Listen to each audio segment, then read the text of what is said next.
ఇక చాలే, పదండి భోంచేద్దాం. మీరు చెయ్యండి. మా వంట మాకుంది, మా తిండి మేం తింటాం.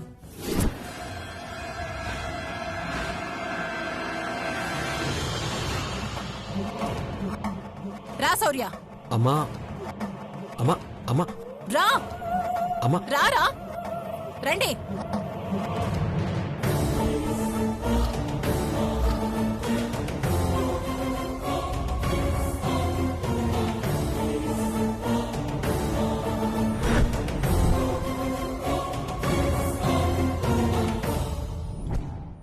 ఏంటిదమైంది ఇది? నువ్విలా అందరి మీద అరవడం ఏం బాగాలేదు. ఏ మిమ్మల్ని అరవటం మానేసి అందర్నీ అరవటం బాధగా ఉందా? నీ అరుపులు నా చెవులు వినడం మానేసి చాలా రోజులైంది గాని నువ్వేంటి కొడుకు ఉద్యోగం పోయిందన్న బాధ అత్తయ్య వాళ్ళ మీద అనుపం మీద చూపిస్తున్నావు. నువ్వలా చూడకే, గబాల్ని ఏ శక్తిలో వచ్చి నీ చూపుకి నేనెక్కడ మాడి మసైపోతానో అని భయమేస్తోంది. అవునా? పాపం, నేనంటే ఎంత భయమో. నా భయం పక్కన పెట్టు. నీ దెబ్బకు అందరూ భయపడుతున్నారు. పాపం వాళ్ళేదో మనకి సపోర్ట్ చేయాలనుకుంటున్నారు. అది కూడా తప్పేనా? వాళ్ళేంటండి మనకి సపోర్ట్ చేసేది? అంత పనికిమాలిన వాళ్ళలా కనిపిస్తున్నావా? అసలు శౌర్య ఉద్యోగం పోవడానికి కారణం కళ్యాణి. ఆ విషయం తెలుసా మీకు?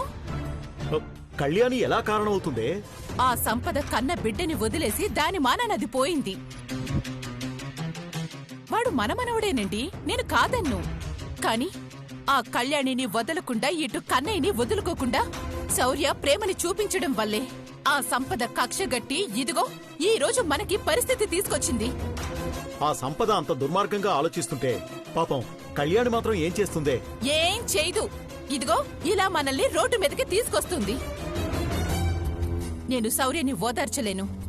రేపు ఏ రోజైనా నేనేంటి వాళ్ల మీద వేళ్ల మీద ఆధారపడి బతకాల్సిన కర్మ నాకేంటి అని వాడు బాధపడుతూ ఉంటే అది నేను తట్టుకోలేను.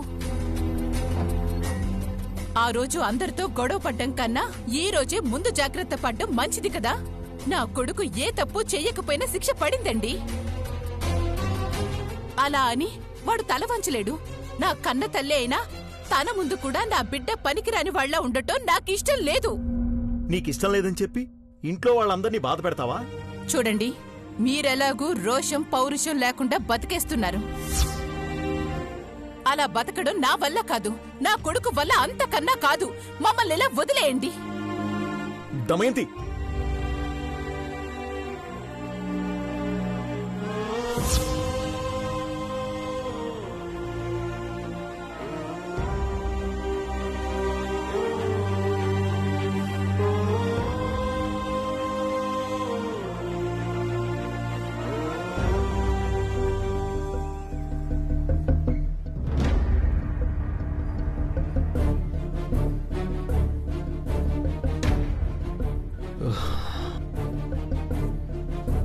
నెక్స్ట్ ఏంటి? కోర్టులో కేసు నడుస్తుంది కాబట్టి ఈ నెల శాలరీ రాదు. టైంకి ఈఎంఐలు కట్టలేదంటే చెక్స్ బౌన్స్ అవుతాయి. ఎలా? ఏంటాఫీసర్, నన్ను చూసేదో దాచిపెడుతున్నారు? ఏం లేదురా కళ్యాణి. ఏం లేనప్పుడు దాచిపెట్టడం ఎందుకు? ఏం లేదని చెప్తున్నాను కదా. ఆఫీసర్ అబద్ధాలు కూడా చెప్తున్నారా?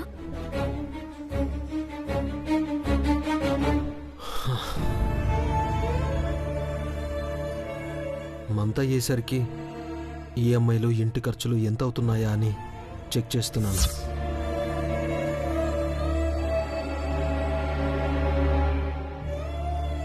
ఎలాగోలా అడ్జస్ట్ అవుతుందిలే ఆఫీసర్. ఎలా అవుతుంది? ఎవరిస్తారు? అమ్మమ్మ వాళ్ళని ఎలా అడగలం?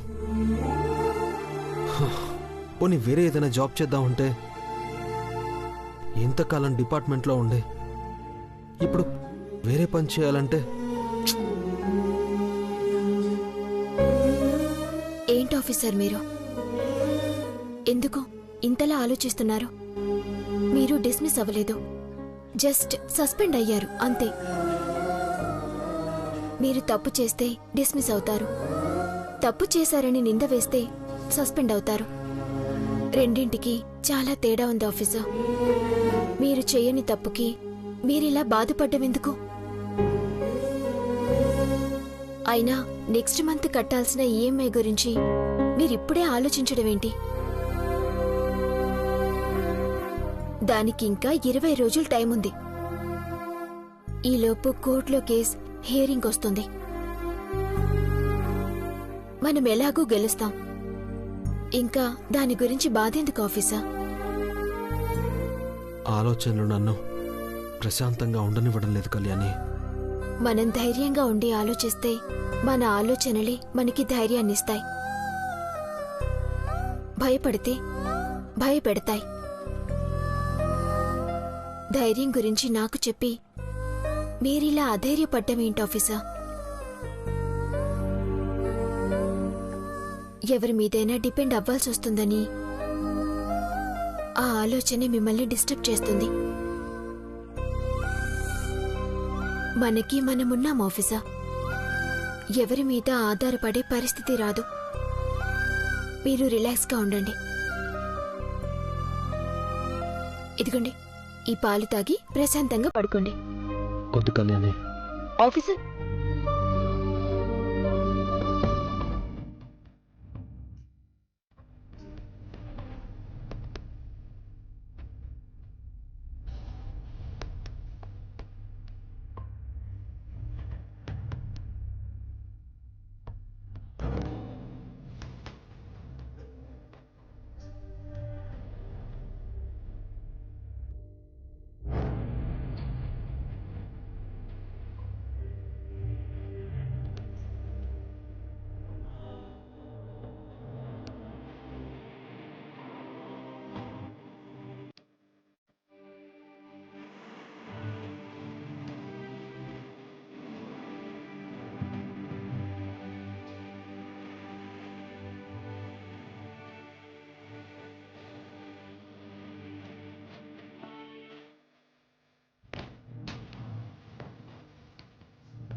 వాడికి పెళ్ళనివి నాకు కోడలివేనే కాని నీ వల్ల రూపాయి ఉపయోగం లేదు.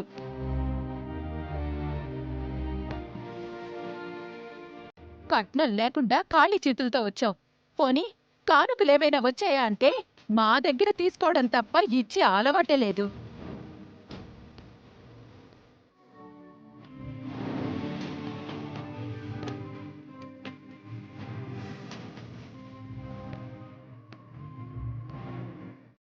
ఆ బాధ అదేనండి.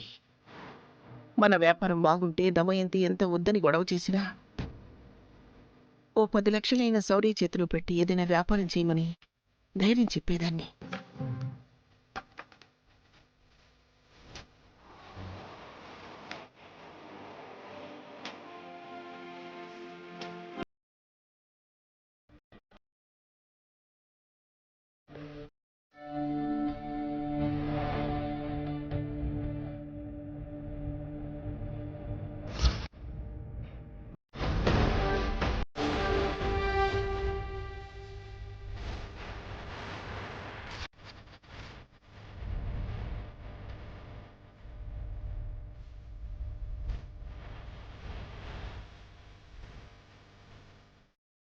అమ్మయ్యా, ఎన్ని రోజులకి నేను తప్ప ఇంట్లో అందరూ బాధగా ఉన్నారు. నన్ను నా బాధని పట్టించుకోకుండా మీరందరూ ఆనందంగా ఉంటారా? ఇక మీకు మిగిలింది ఏడుపులు మాత్రమే.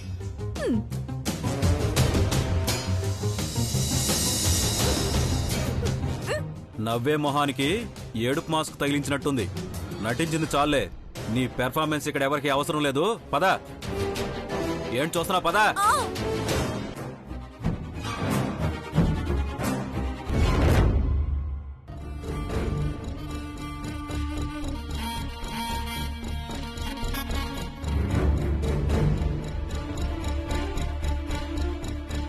నిద్రలేచావా?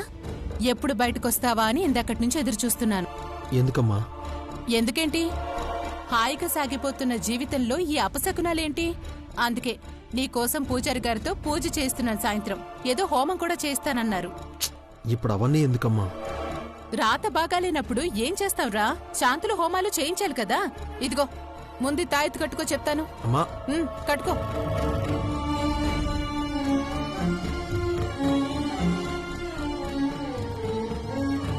హోమానికి పూజకి పంతులు గారు లిస్ట్ ఇచ్చారా? అవన్నీ తెప్పించాలి. డబ్బులివ్వు.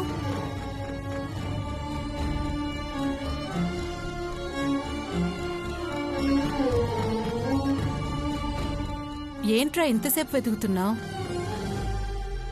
కళ్యాణి, కళ్యాణి, కళ్యాణి. ఏంటి ఆఫీసర్? పర్సులో డబ్బులుండాలి. ఏమయ్యాయి? నేనే తీశాను ఆఫీసర్. బిల్స్ అన్ని పే చేశాను. బిల్స్ అన్ని కట్టడానికి సగం డబ్బులు మీ నానమ్మ వాళ్ళని అడగచ్చు కదా. ఇలా సగాలు పావులు కట్టి ఇంటి పరువు బయట వాళ్ళ దగ్గర కూడా తీసుకోమంటావా? నేను తెస్తానుండు. ఆగమ్మా.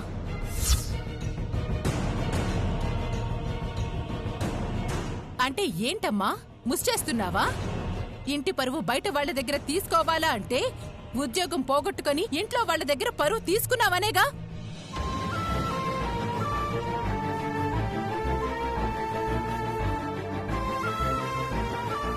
దమయంతి, అసలు మాట్లాడే మాటలకు అర్థం ఉందా? అర్థం కానంత అమాయకురాలనేం కాదమ్మా. అందుకే ఎవరి మీద ఆధారపడకుండా మా తిండి మేం తింటున్నాం, మా ఖర్చులు మేం పెట్టుకుంటున్నాం. ఇప్పుడు మీరు ఆధారపడ్డారని ఎవరన్నారు? ఇప్పుడున్న పరిస్థితిలో శౌర్యతో ఈ ఖర్చులు పెట్టించడం అవసరమా అని నేను అనుకుంటున్నాను. ఇప్పుడున్న పరిస్థితులు అంటే ఏంటమ్మా? ఉద్యోగం సద్యోగం లేకుండా ఖాళీగా పడున్నాడు అనేగా. అందుకేగా ఈ దాన ధర్మాలు. ఎందుకు ప్రతిదీ అపార్థం చేసుకుంటావు? నేను ఇస్తానుండు. అక్కర్లేదని చెప్తున్నాను కదమ్మా.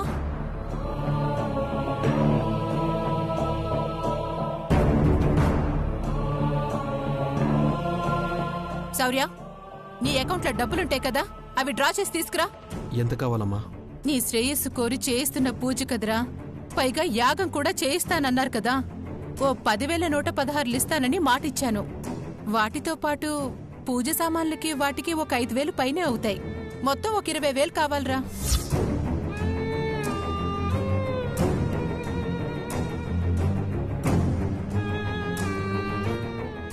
అమ్మా, శౌర్య ఏదో ఇబ్బంది పడుతున్నాడు. ఇబ్బంది ఏముంటుంది? నా కొడుకు దగ్గర ఆ మాత్రం డబ్బులుండవనుకుంటున్నారా? శౌర్య, నువ్వు త్వరగా వెళ్లి తీసుకురారా.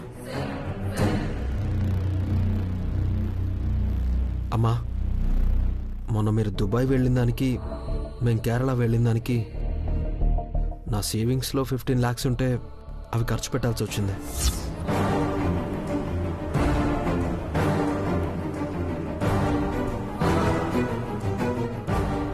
కళ్యాణికి జ్యువెలరీ కూడా తీసుకున్నాను కదా.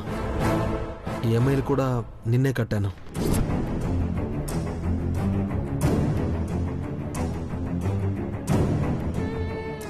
ఇప్పుడు సేవింగ్స్ మొత్తం అయిపోయాయి. బావుందిరా. ఇప్పుడు దీనికి నెక్లెస్ కొనటం అంత అవసరమా?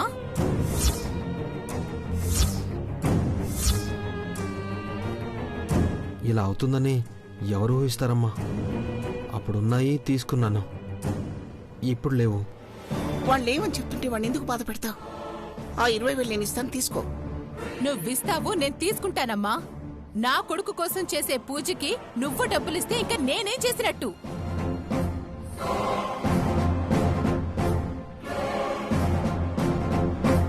ఎందుకే చెప్పేది? ఆధారపడి బతికే బతుకులు మాకొద్దు అని.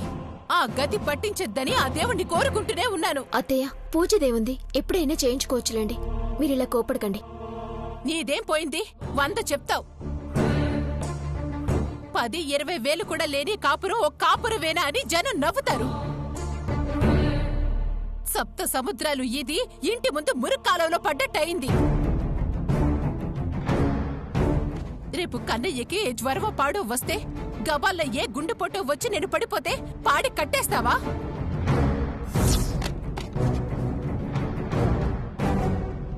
మరి డబ్బు లేకపోతే చేయగలిగేది అదే కదా.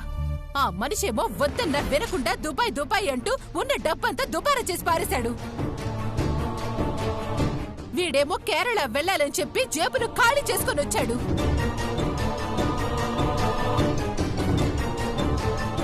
ఇప్పుడేం చెయ్యాలి? ఎవరిని అడగాలి? అది మీ నానమ్మ వాళ్ళనా? ఛీ! ఒక్క రోజులో మా బతుకులు అతలాకుతలం చేసేసి పారేసింది ఆ సంపద.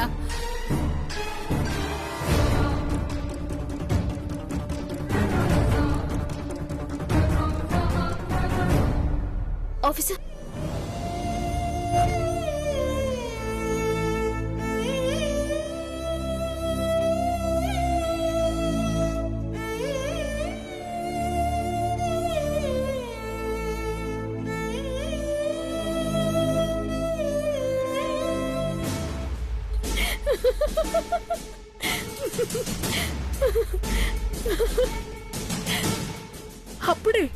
అప్పుడే ఆ స్టేజ్కి వచ్చేసారా? మనుషుల మధ్య బంధాలు, బాధ్యతలు, బరువులు అంటూ పెద్ద పెద్ద మాటలు చెప్తారు. కానీ వాటన్నిటినీ కలిపి కుట్టేసే దారం డబ్బు. ఆ డబ్బు లేదు అంటే ఆ పెద్ద మాటలే పెద్ద పెద్ద సమస్యలవుతాయి. ఆ శౌర్య కళ్యాణి విషయంలో కూడా అదే జరిగింది.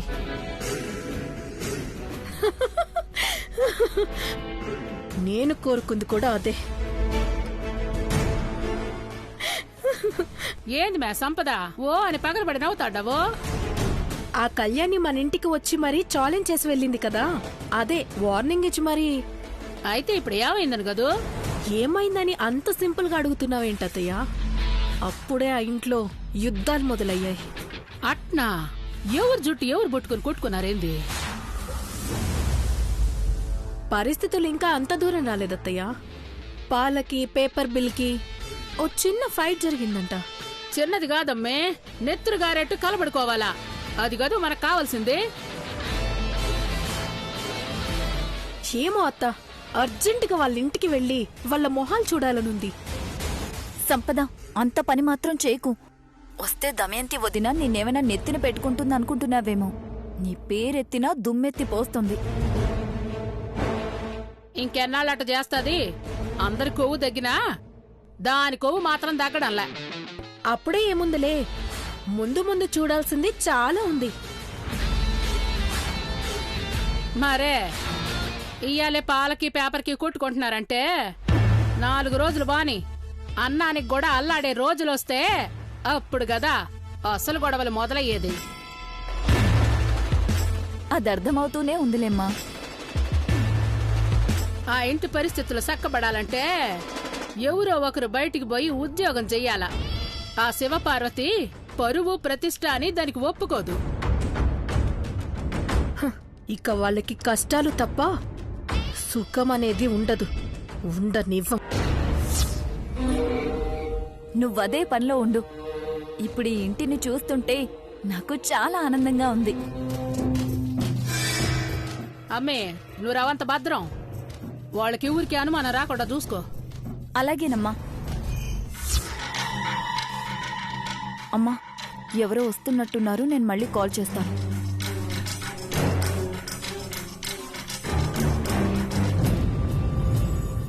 వదినా, ఏంటిలా అయిపోయావు? పాపం, నువ్వేమో కన్న కొడుకు బావుండాలనే కోరుకుంటున్నావు. కానీ ఎక్కడా? ఆ అనుపమమ్మ అన్నిటికీ నేనున్నాను అంటుంది. నీకేమో ఆహం అడ్డొస్తుంది. అయినా ఆ బతుకు బతకడం అంటే చాలా కష్టం వదినా. ఇక నాకంటావా? పేరుకి చిన్న కోడల్నే అయినా వాళ్ళ మాటలు పడుతూ వాళ్ళు విసిరేసే మెతుకులు తింటూ బతకడం నాకు అలవాటైపోయింది. అయినా ఆ బతుకు నువ్వెక్కడ బతుకుతావు వదినా? పైగా ఆ అనుపమమ్మ మోచేతి నీళ్లు తాగడం నీ వల్ల కాదులే.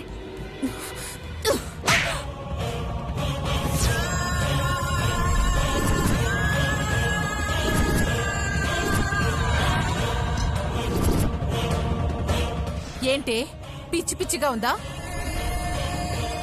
పిచ్చి వాగుడంతా వాగుతున్నావు, పోవతలకి.